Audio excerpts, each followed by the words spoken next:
Tungabhadra dam ಇನ್ನೂ danger. ಈ ವರ್ಷವೂ ಕ್ರಸ್ಟ್ ಗೇಟ್ ಅಳವಡಿಕೆ ಡೌನ್. ಎರಡನೇ ಬೆಳೆಗೆ ರೈತರಿಗೆ ನೀರು ಸಿಗಲ್ವಾ?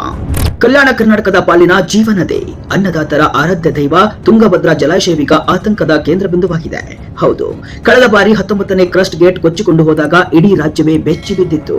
ಅಂದು ತಾತ್ಕಾಲಿಕವಾಗಿ ಉಸಿರು ಬಿಗಿ ಹಿಡಿದು ನಿಂತಿದ್ದಂತಹ ಸರ್ಕಾರ ಇವತ್ತು ಶಾಶ್ವತ ಪರಿಹಾರ ಕಲ್ಪಿಸುವಲ್ಲಿ ನಿರ್ಲಕ್ಷ್ಯ ತೋರ್ತಾ ಇದೆಯಾ ಎಂಬ ಪ್ರಶ್ನೆ ಎದ್ದಿದೆ. ಒಂದೆಡೆ ಒಡೆದ ಗೇಟು, ಇನ್ನೊಂದೆಡೆ ದುರ್ಬಲಗೊಂಡಿರುವ ಇತರೆ 32 ಗೇಟ್ಗಳು. ದುರಸ್ತಿಗಾಗಿ ಗುಜರಾತ್ ಕಂಪನಿಗೆ ಗುತ್ತಿಗೆ ನೀಡಿದ್ರು ಬಿಡಿಗಾಸು ಬಿಡುಗಡೆ ಮಾಡದ ಸರ್ಕಾರದ ಧೋರಣೆಯಿಂದಾಗಿ ಈ ಬಾರಿಯೂ ಗೇಟ್ ಅಳವಡಿಕೆ ಅನುಮಾನ ಎನ್ನಲಾಗ್ತಿದೆ. ಇದರ ನೇರ ಪರಿಣಾಮ ಬೀರ್ತಾ ಇರುವುದು ಅಮಾಯಕರ ರೈತರ ಮೇಲೆ. ಎರಡನೇ ಬೆಳೆಗೆ ನೀರಿಲ್ಲದೆ ರೈತ ಕಂಗಲಾಗಿದ್ದಾನೆ. ಹಾಗಾದ್ರೆ ಯಾಕೆ ತುಂಗಭದ್ರಾ ಗೇಟ್ ಅಳವಡಿಕೆಯಲ್ಲಿ ಡಿಲೇ ಆಗ್ತಿದೆ? ಸರ್ಕಾರ ಯಾಕೆ ಅನುದಾನ ಬಿಡುಗಡೆ ಮಾಡ್ತಿಲ್ಲ? ಎರಡನೇ ಬೆಳೆಗೆ ನೀರು ಸಿಗುತ್ತಾ ಇಲ್ವಾ? ಡೀಟೇಲ್ ಆಗಿ ನೋಡೋಣ. ತುಂಗಭದ್ರಾ ಇದು ಕೇವಲ ಒಂದು ಜಲಾಶಯವಲ್ಲ, ಇದು ಲಕ್ಷಾಂತರ ರೈತರ ಬದುಕಿನ ಜೀವನಾಡಿ. ರಾಯಚೂರು, ಕೊಪ್ಪಳ, ಬಳ್ಳಾರಿ, ವಿಜಯನಗರ ಸೇರಿದಂತೆ ನೆರೆಯ ಆಂಧ್ರ ಮತ್ತು ತೆಲಂಗಾಣದ ಜನರಿಗೂ ದಾಹ ಇಂಗಿಸುವ ಅಕ್ಷಯ ಪಾತ್ರೆ. ಆದ್ರೆ ಈ ಅಕ್ಷಯ ಪಾತ್ರೆಗೆ ಈಗ ಸರ್ಕಾರದ ನಿರ್ಲಕ್ಷ್ಯದ ತುಕ್ಕು ಹಿಡಿದಿದೆ. ಜಲಾಶಯದ 19ನೇ ಕ್ರಸ್ಟ್ ಗೇಟ್ ಸರಪಳಿ ತುಂಡಾಗಿ ನೀರಿನ ರಭಸಕ್ಕೆ ಗೇಟ್ ಕೊಚ್ಚಿಕೊಂಡು ಹೋಗಿ ಬರೋಬ್ಬರಿ 1 ವರ್ಷ ಕಳೆಯುತ್ತಾ ಬಂತು. ಅಂದು ಆತಂಕದಲ್ಲೇ ದಿನ ಕಳೆದಿದ್ದ ರೈತರು ಈ ವರ್ಷವಾದರೂ ಶಾಶ್ವತ ಪರಿಹಾರ ಸಿಗಬಹುದು, ಹೊಸ ಗೇಟ್ಗಳು ಅಳವಡಿಕೆಯಾಗಿ ನೀರು ಸುರಕ್ಷಿತವಾಗಬಹುದು ಅಂತ ನಂಬಿದ್ರು. ಆದ್ರೆ ಆ ನಂಬಿಕೆ ಈಗ ಹುಸಿಯಾಗುವ ಲಕ್ಷಣಗಳು ದಟ್ಟವಾಗಿವೆ. ಸರ್ಕಾರದ ನಿಧಾನಗತಿಯ ಧೋರಣೆಯಿಂದಾಗಿ ತುಂಗಭದ್ರಾ ಡ್ಯಾಂಗೆ ಕ್ರಸ್ಟ್ ಗೇಟ್ ಅಳವಡಿಕೆ ಕಾರ್ಯ ಈ ವರ್ಷವೂ ಕೂಡ ಅನುಮಾನ ಎನ್ನುವಂತಾಗಿದೆ. ಗೇಟ್ ಅಳವಡಿಕೆ ಆಗದಿದ್ರೆ ನೀರು ಸಂಗ್ರಹಣೆ ಸಾಧ್ಯವಿಲ್ಲ. ನೀರಿಲ್ಲದಿದ್ರೆ ಎರಡನೇ ಬೆಳೆಗೆ ಹನಿ ನೀರು ಸಿಗಲ್ಲ. ಎರಡನೇ ಬೆಳೆಗೆ ನೀರು ಸಿಗಬಹುದು ಅಂತ ಕಾಯ್ತಾ ಇದ್ದ ರೈತರಿಗೆ ಸರ್ಕಾರ ಶಾಕ್ ಮೇಲೆ ಶಾಕ್ ನೀಡ್ತಾ ಇದೆ. ಐಸಿಸಿ ಅಂದ್ರೆ ನೀರಾವರಿ ಸಲಹಾ ಸಮಿತಿ ಮೀಟಿಂಗ್ ಮಾಡಿರುವ ಅಧಿಕಾರಿಗಳು ಎರಡನೇ ಬೆಳೆಗೆ ನೀರು ಕೊಡಲು ಸಾಧ್ಯವಿಲ್ಲ ಎಂಬ ಕಟು ಸತ್ಯವನ್ನ ಹೇಳಿದ್ದಾರೆ. ಪರಿಸ್ಥಿತಿ ಇಷ್ಟು ಗಂಭೀರವಾಗಿದ್ರೂ ಆಡಳಿತ ಯಂತ್ರ ಮಾತ್ರ ಗಾಢ ನಿದ್ರೆಯಲ್ಲಿದೆ ಎಂಬ ಆರೋಪಗಳು ಕೇಳಿ ಬರ್ತಿವೆ. ಸ್ವತಃ ವಿರೋಧ ಪಕ್ಷದ ನಾಯಕ ಆರ್ ಅಶೋಕ್ ಅವರು ಜಲಾಶಯದ ಸ್ಥಿತಿಗತಿಯನ್ನ ವೀಕ್ಷಿಸಿ ಸರ್ಕಾರದ ವಿರುದ್ಧ ಕೆಂಡಾಮಂಡಲರಾಗಿದ್ರು. ಗೇಟ್ ಕೊಚ್ಚಿಕೊಂಡು ಹೋಗಿ ವರ್ಷವಾಯಿತು, ಆದ್ರೂ ಸರ್ಕಾರ ಇನ್ನೂ ಕಣ್ಣು ತೆರೆದಿಲ್ಲ. ಕೇವಲ ತಾತ್ಕಾಲಿಕ ರಿಪೇರಿ ಮಾಡಿದ್ದೇ ಸಾಧನೆ ಅಂತ ಅಂದುಕೊಂಡಿದ್ದಾರೆ. ಶಾಶ್ವತ ಗೇಟ್ ಅಳವಡಿಸುವಲ್ಲಿ ಸರ್ಕಾರ ಸಂಪೂರ್ಣ ವಿಫಲವಾಗಿದೆ ಅಂತ ಅಶೋಕ್ ಗುಡುಗಿದ್ದಾರೆ. 19ನೇ ಗೇಟ್ ಮಾತ್ರವಲ್ಲ, ಉಳಿದ ಗೇಟ್ ಡೇಂಜರ್. ಆರ್ ಅಶೋಕ್ ಅವರ ಆಕ್ರೋಶಕ್ಕೆ ಪ್ರಮುಖ ಕಾರಣ ದುರಸ್ತಿ ಕಾರ್ಯದ ಆಮೆವೇಗ. ಜಲಾಶಯದ ಸುರಕ್ಷತೆಯ ದೃಷ್ಟಿಯಿಂದ ಕೇವಲ 19ನೇ ಗೇಟ್ ಮಾತ್ರವಲ್ಲ, ಒಟ್ಟು 32 ಗೇಟ್ಗಳನ್ನು ಬದಲಾಯಿಸಬೇಕು ಅಂತ ತಜ್ಞರು ವರದಿಯನ್ನ ನೀಡಿದ್ರು.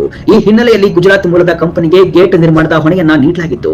ಸುಮಾರು 53 ಕೋಟಿ ರೂಪಾಯಿ ವೆಚ್ಚದಲ್ಲಿ ಈ ಕಾಮಗಾರಿಗೆ ಗುತ್ತಿಗೆ ಅಂತಿಮವಾಗಿತ್ತು. ಆದ್ರೆ ವಿಪರ್ಯಾಸವೇನಪ್ಪಾ ಅಂತ ಅಂದ್ರೆ, ಗುತ್ತಿಗೆ ಪಡೆದ ಕಂಪನಿ 12 ಕೋಟಿ ರೂಪಾಯಿ ಬಿಡುಗಡೆ ಮಾಡುವಂತೆ ಪ್ರಪೋಸಲ್ ಅನ್ನ ಕಳಿಸಿ ತಿಂಗಳುಗಳೇ ಕಳೆದಿದೆ.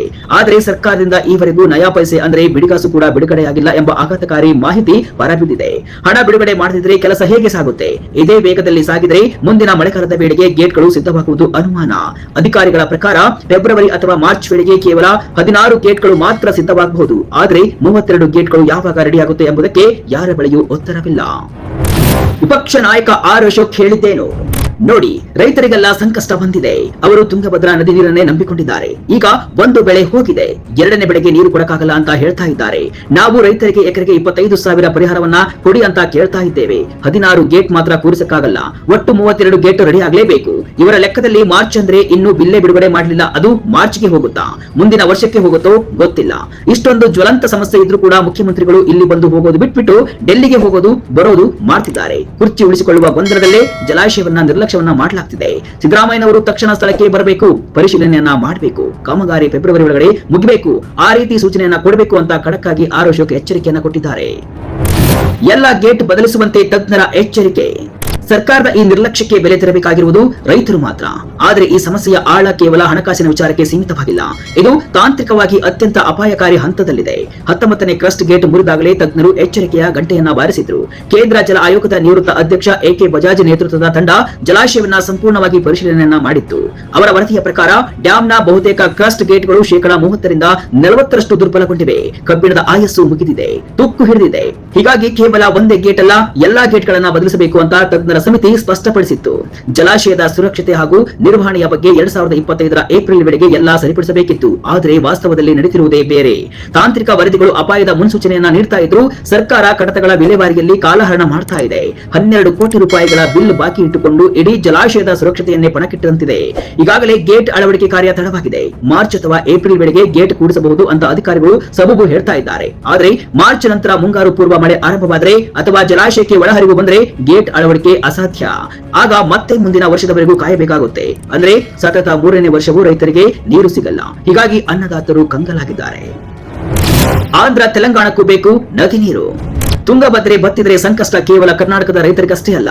ಈ ಜಲಾಶಯವನ್ನೇ ನಂಬಿಕೊಂಡಿರುವ ಆಂಧ್ರಪ್ರದೇಶ ಮತ್ತು ತೆಲಂಗಾಣದ 4-6 ಜಿಲ್ಲೆಗಳಿಗೂ ಇದು ಮರಣ ಶಾಸನವಾಗಲಿದೆ. ಕರ್ನೂಲು, ಮೆಹಬೂಬ್ ನಗರ ಸೇರಿದಂತೆ ಗಡಿಭಾಗದ ಜಿಲ್ಲೆಗಳಿಗೆ ಕುಡಿಯುವ ನೀರಿಗೂ ತತ್ವಾರ ಉಂಟಾಗಲಿದೆ. ಈಗಾಗಲೇ 2ನೇ ಬೆಳೆಗೆ ನೀರಿಲ್ಲ ಅಂತ ಘೋಷಿಸಿರುವುದು ರೈತರ ಗಾಯದ ಮೇಲೆ ಬರೆ ಎಳೆದಂತಾಗಿದೆ. ಸದ್ಯದ ಮಾಹಿತಿ ಪ್ರಕಾರ 32 ಗೇಟ್ಗಳ ಪೈಕಿ ಕೇವಲ 12ರಿಂದ 16 ಗೇಟ್ಗಳು ಮಾತ್ರ ಸಿದ್ಧವಾಗುವ ಹಂತದಲ್ಲಿವೆ. ಅವನ್ನ ತಂದು ಜೋಡಿಸುವುದು, ಅಲೈನ್ಮೆಂಟ್ ಮಾಡುವುದು ದೊಡ್ಡ ಸವಾಲು. ಹಣ ಬಿಡುಗಡೆಯಾಗದೆ ಗುಜರಾತ್ ಕಂಪನಿ ಕೆಲಸವನ್ನ ನಿಲ್ಲಿಸಿದರೆ ಪರಿಸ್ಥಿತಿ ಮತ್ತಷ್ಟು ಬಿಗಡಾಯಿಸಲಿದೆ. ಈ ಕುರ್ಚಿ ಜಗಳ, ದೆಹಲಿ ಪ್ರವಾಸ, ರಾಜಕೀಯ ಕೆಸರೆರ ಚಾಟ ನಡುವೆ ರೈತನ ಬದುಕು ಅಕ್ಷರಶಃ ಬೀದಿಗೆ ಬಂದಿದೆ. ವಿಪಕ್ಷ ನಾಯಕರು ಹೇಳುವಂತೆ ಸರ್ಕಾರಕ್ಕೆ ರೈತರ ಅಳಲು ಕೇಳಿಸುತ್ತಿಲ್ಲವೇ? 25,000 ಪರಿಹಾರದ ಬೇಡಿಕೆ ಈಡೇರುತ್ತಾ ಅಥವಾ ಎಂದಿನಂತೆ ಭರವಸೆಗಳಲ್ಲೇ ಕಾಲ ಕಳೆಯುತ್ತಾ ಸರ್ಕಾರ ಎಂಬುದು ಯಕ್ಷ ಪ್ರಶ್ನೆಯಾಗಿದೆ. ಒಟ್ಟಿನಲ್ಲಿ ತುಂಗಭದ್ರಾ ಜಲಾಶಯದ ಗೇಟ್ ದುರಸ್ತಿ ವಿಚಾರದಲ್ಲಿ ಸರ್ಕಾರದ ನಡೆಗೆ ರೈತರು ಆಕ್ರೋಶವನ್ನ ವ್ಯಕ್ತಪಡಿಸಿದ್ದಾರೆ.